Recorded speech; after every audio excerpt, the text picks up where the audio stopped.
ദാ.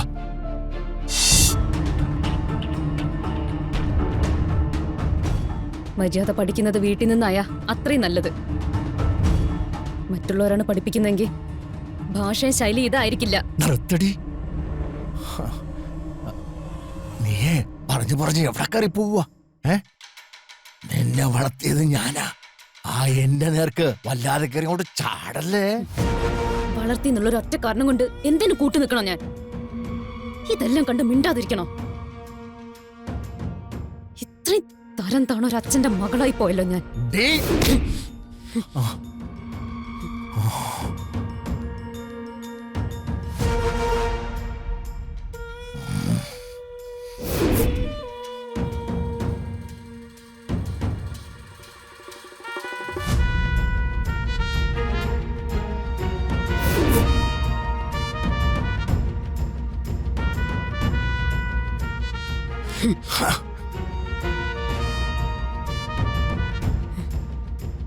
ഉത്തരം മുട്ടുമ്പോഴല്ല ഈ സ്ഥിരം കലാപരിപാടി ഉണ്ടല്ലോ, അതിന് എന്നോട് വേണ്ട.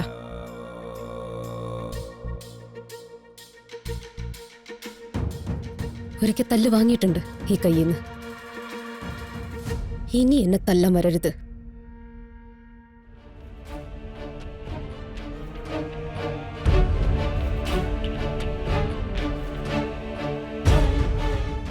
എന്ത് തെറ്റ് ചെയ്താലും അതിനൊരു മര്യാദയുണ്ട്. ആ മര്യാദ പാലിക്കാത്തപ്പോഴാ ഓരോന്ന് പറഞ്ഞു പോകുന്നത്. അതെ, എന്നെ നീ മര്യാദയൊന്നും പഠിപ്പിക്കാൻ വരണ്ട. മര്യാദ ഇല്ലെങ്കിലേ അത് പഠിക്കുന്നതിൽ തെറ്റില്ല, ആരുടെ അടുത്തുനിന്നാണെങ്കിലും.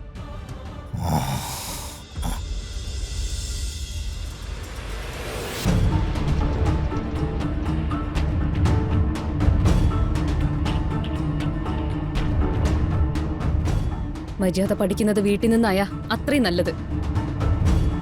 മറ്റുള്ളവരാണ് പഠിപ്പിക്കുന്നെങ്കിൽ ഭാഷയും ശൈലി ഇതായിരിക്കില്ല. നിർത്തടി. നീയേ പറഞ്ഞു എവിടെ കയറി പോവുക? നിന്നെ വളർത്തിയത് ഞാനാ. ആ എന്റെ നേർക്ക് വല്ലാതെ കയറി കൊണ്ട് ചാടല്ലേ. വളർത്തി എന്നുള്ളൊരു ഒറ്റ കാരണം കൊണ്ട് എന്തിനു കൂട്ടു നിൽക്കണോ ഞാൻ? ഇതെല്ലാം കണ്ട് മിണ്ടാതിരിക്കണോ? ഇത്രയും തരം താണ ഒരു അച്ഛന്റെ മകളായി പോയല്ലോ ഞാൻ.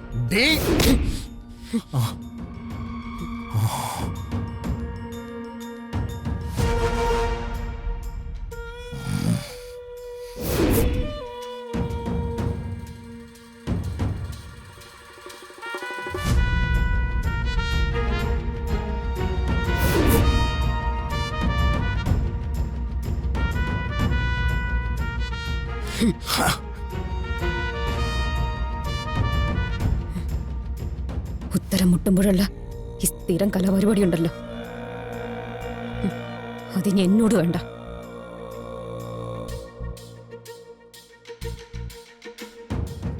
ഒരിക്കൽ തല്ല് വാങ്ങിയിട്ടുണ്ട് ഈ കയ്യിന്ന്. ഇനി എന്നെ തല്ലാൻ വരരുത്.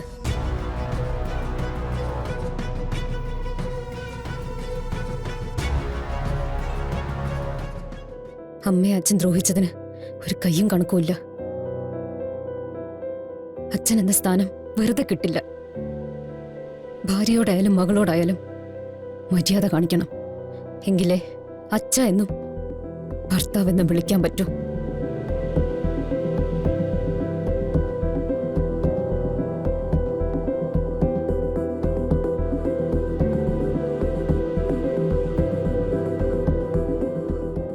എല്ലാ അഭിനയാണെന്ന് ഞാനിപ്പോ പറഞ്ഞതിൽ എന്തെങ്കിലും തെറ്റുണ്ടെങ്കിൽ അച്ഛൻ എന്നെ തല്ലാം.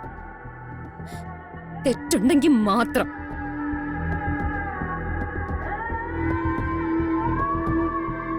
ഒരു ഹാർട്ട് അറ്റാക്ക് വന്നു എന്ന് പറഞ്ഞ് ഉടനെ ഒരു ഡോക്ടറെ വീട്ടിലേക്ക് വിളിച്ചു വരുത്തി ഇല്ലാത്ത ഇഞ്ചക്ഷൻ എടുപ്പിക്കാൻ കാണിച്ച ബുദ്ധി ആരുടേതായിരുന്നു? ഇനി അഥവാ കുഴഞ്ഞു വീണെന്നിരിക്കട്ടെ, ബോധമില്ലാതെ കിടക്കുന്ന പേഷ്യന്റിനെ ഹോസ്പിറ്റലിൽ എത്തിച്ച് എത്രയും വേഗം വേണ്ട ട്രീറ്റ്മെന്റ് കൊടുക്കുക എന്നുള്ളതാണ് ആദ്യം ചെയ്യേണ്ട കാര്യം. അത് ചെയ്തോ? ഇല്ല.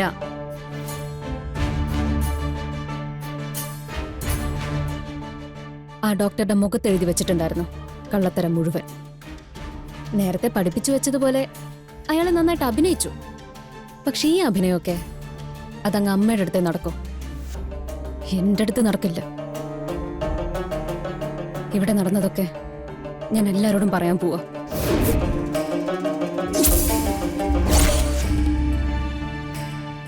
ഇതൊക്കെ എന്ത് കാര്യത്തിനായിരുന്നു, ആരെ ബോധിപ്പിക്കാനായിരുന്നു? അറിയാതെ പടനിലത്ത് പത്മനാഭന്റെ മകൾ പാർവതി ഈ മുറി വിട്ടു പോവില്ല.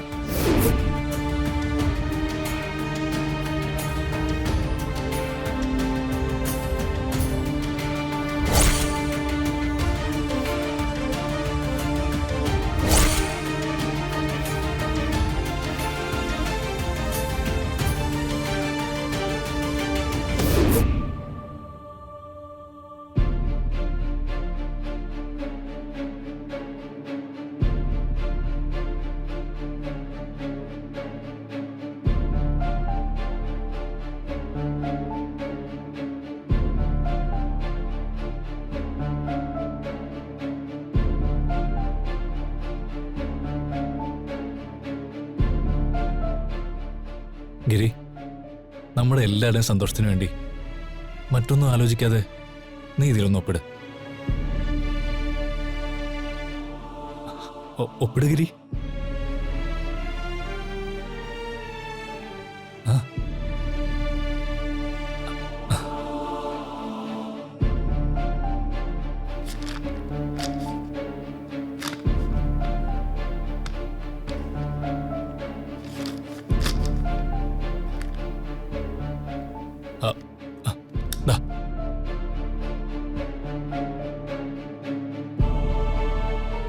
വേഗം ഒപ്പിട്.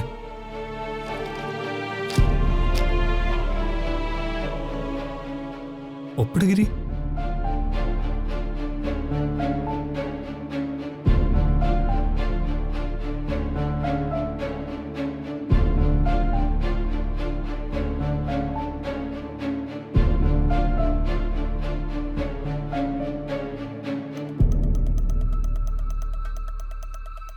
ഇങ്ങനെ വിഷമിക്കില്ലേ അപ്പച്ചി? അപ്പച്ചി ഇങ്ങനെ കരയല്ലേ?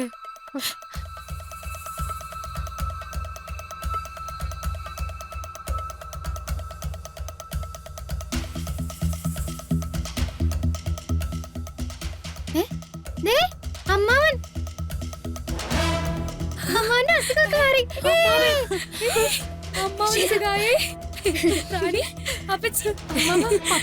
എന്താ അവിടെ ഒരു ബഹളം?